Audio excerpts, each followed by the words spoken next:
Día de los Enamorados. El Día de los Enamorados. Día de San Valentín. Valentín, aparentemente un santo que desafió al Estado.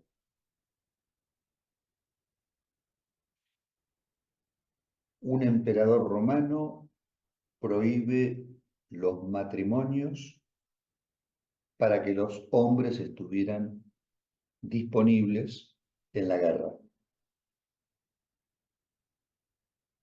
Valentín desafió al Estado.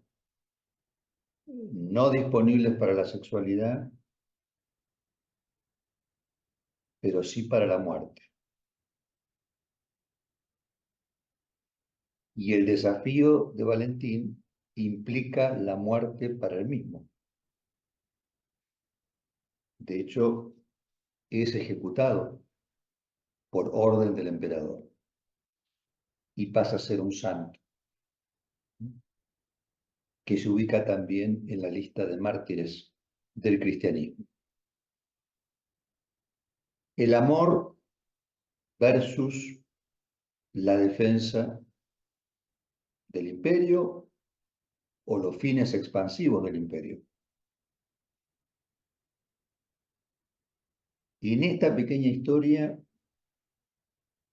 de San Valentín se conjugan el amor de pareja, el cristianismo, la sexualidad y la muerte. Temáticas que al psicoanalista le interesan y mucho. Para quienes nos dedicamos al psicoanálisis, resulta muy interesante esa articulación porque el psicoanálisis, quizás como nunca antes se había hecho, ha revelado ciertos secretos del amor. E incluso la temática del santo es de interés para el psicoanálisis, ya que, como dijera Jacques Lacan en televisión, la función del psicoanalista, si hubiera que buscarla en la historia, se corresponde con la del santo. En tanto se sitúa en las márgenes de la ciudad, como un resto, como un desecho, un residuo. Les decía que el psicoanálisis, quizás como nunca antes, reveló ciertos secretos del amor. Y noten ustedes cómo adicionamos aquí esa dimensión de lo secreto, que al parecer forma parte de, bueno, justamente del amor.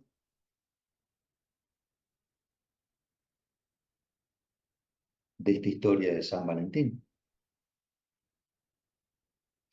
Y quizás uno de los mayores secretos develados por el psicoanálisis atañe a que sin el amor no se puede, pero con el amor no alcanza. Y en correspondencia con esa premisa, el psicoanálisis viene a testimoniar que el amor no es la solución del psicoanálisis. El amor es la solución cristiana. La solución del psicoanálisis, según ha dicho un prestigioso comentador de Lacan, la solución del psicoanálisis es el goce. Y suscribimos esta idea por nuestra experiencia en el consultorio. Haz el amor, no la guerra. Podría ser la consigna también del cristianismo una frase que se le atribuye a un tal Gershon Lehmann. Al parecer, esta frase la pronunció en el ámbito universitario. En el año 1963, hace el amor, no la guerra. Luego la retoma John Lennon en su famosa canción Mind Games. Pero este Gershon Lehmann, al parecer, es el autor de esta frase. Hace el amor, no la guerra, que también podría ser una consigna, sin ninguna duda lo es, una consigna cristiana. Decía una frase pronunciada en la universidad respecto a que el amor sexual es esencial. Obviamente a este tal Gershon Lehmann, la comunidad académica le dedicó ataques mortales. Con lo cual notarán ustedes que no solo los imperios condenan a muerte a quienes anteponen el amor a los intereses del mercado, sino que también el discurso universitario también considera una amenaza, un peligro, que nos dediquemos a hacer el amor y no la guerra. Y a propósito de la venerable academia, y lo de venerable no está dicho de manera irónica porque allí están nuestros muchachas y muchachos que merecen toda nuestra consideración, dedicación y contención, sí, aún en la universidad y además en la academia también se encuentran mis colegas poniendo el cuerpo y el alma, lo cual también merece nuestro reconocimiento. Pero a propósito de la venerable academia, más bien prefiero referirme al discurso universitario. Y con relación a ese discurso, hay algo que no deja de llamar la atención. Les cuento que días atrás estuve en México, organizando encuentros con colegas de allí, amorosos, afectuosos, entusiasmados, interesados en el psicoanálisis.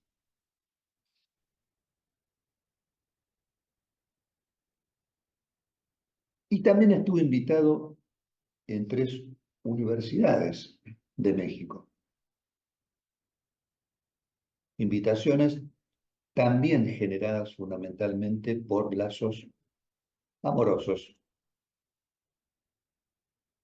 de esa amistad fraternal entre colegas. E incluso les diré, estuve invitado por el gobierno de un municipio, lo cual colmó mis expectativas porque se conjugaron allí las 3 profesiones imposibles: educar, gobernar, analizar. Entonces, de algún modo, quienes nos dedicamos al psicoanálisis, compartimos algo que es una imposibilidad.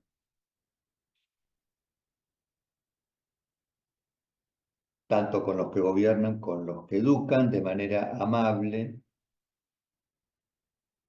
y hasta humorística quizás, pude transmitirles algo que había escuchado respecto a la universidad.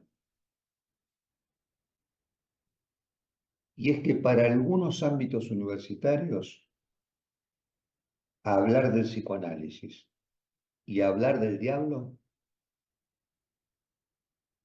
era más o menos lo mismo.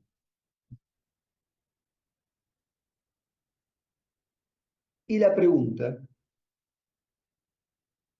que se impone es la siguiente. ¿Por qué tanto rechazo? ¿Por qué tanto encono? ¿Por qué tanta hazaña y aversión? Es una pregunta interesante. Muy sencillo. A nadie le gusta, y a las instituciones menos, que le señalen que están agujereados.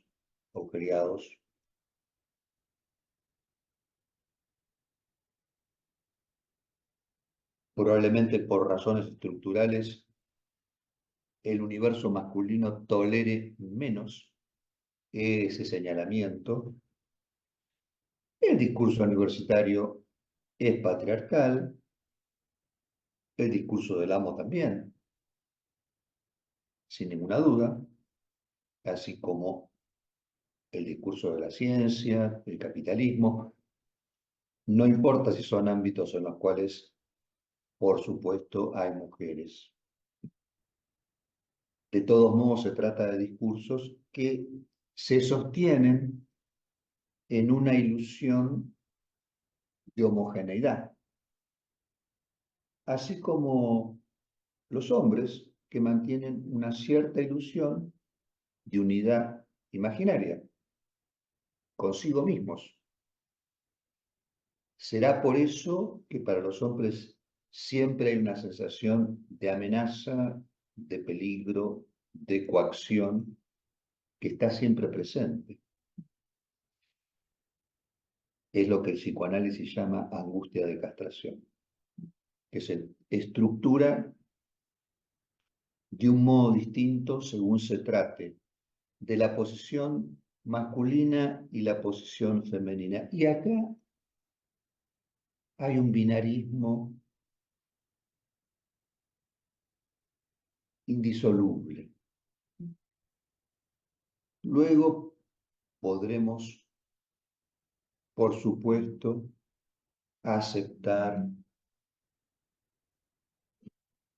contener, alojar las diversas modalidades en las cuales se expresa la imagen para las personas o las orientaciones sexuales. Pero en lo que atañe a la angustia de castración, hay dos posiciones que el psicoanálisis ha revelado y que son radicales.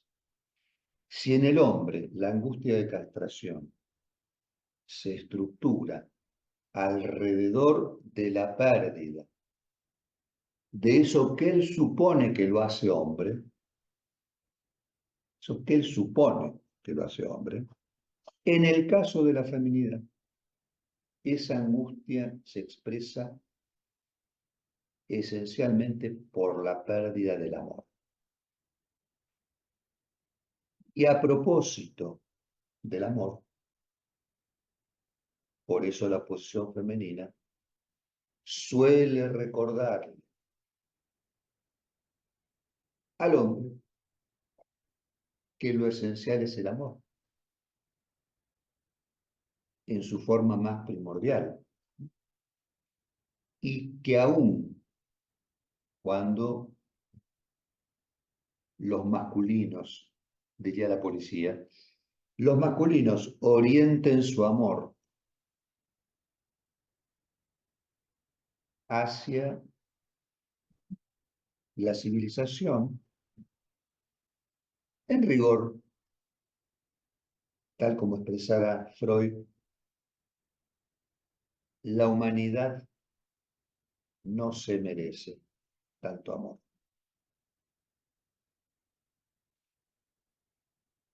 Les decía que el discurso universitario no admite la idea de un saber agujereado.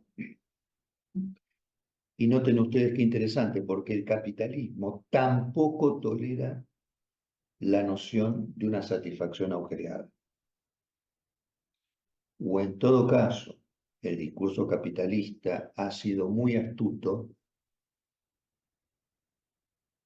tal como lo indicara de manera tan pertinente Marx en su análisis del capitalismo, ha sido lo suficientemente astuto el capitalismo para aprovecharse de ese agujero que nos habita para ofrecerle a ese agujero objetos que no hacen más que darle más consistencia a ese agujero e incentivar aún más nuestras insatisfacciones y de ese modo hacer girar indefinidamente esa manivela de la oferta y de la demanda.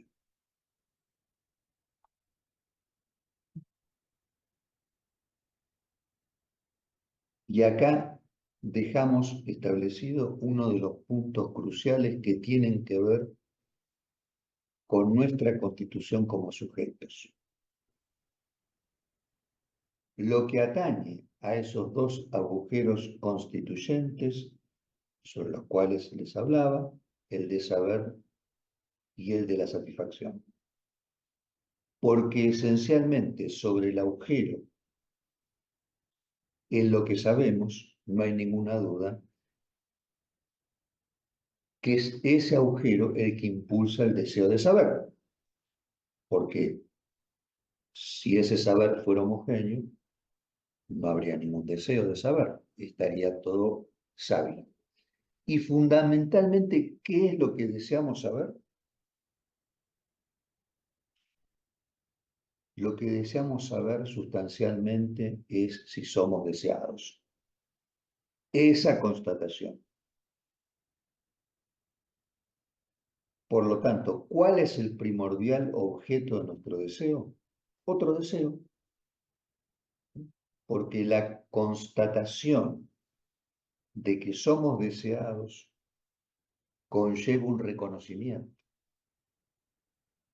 Y el reconocimiento, un encuentro. Y en ese encuentro, un lazo social. O sea, el amor. Pero atención, porque ahí no se acaba el asunto. Porque en nuestra constitución, como sujetos, tenemos un problema que no se resuelve.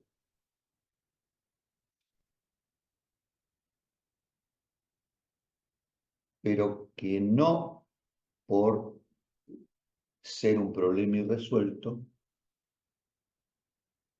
eso impide seguir operando. ¿Por qué? Se puede vivir en la impotencia o en la imposibilidad. La impotencia impide operar. La imposibilidad permite seguir en una operatoria.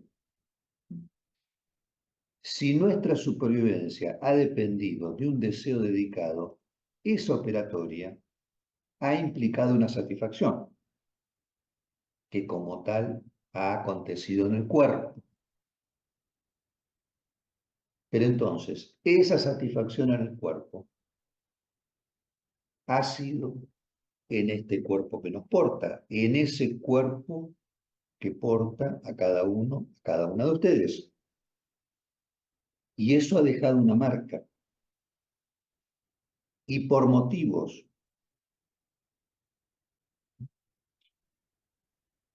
sobre los cuales hoy no me será posible avanzar, esa satisfacción ha indicado una evidencia de vida. Vida. ¿Cuál es entonces nuestro radical desencuentro? El desencuentro con nosotros mismos, que no somos idénticos a nosotros mismos, que justamente nos hemos constituido en esa doble matriz, la que involucra a un lazo social, y en ese campo se juega la dimensión de los deseos, de las demandas, y la que atañe a una satisfacción en nuestro cuerpo.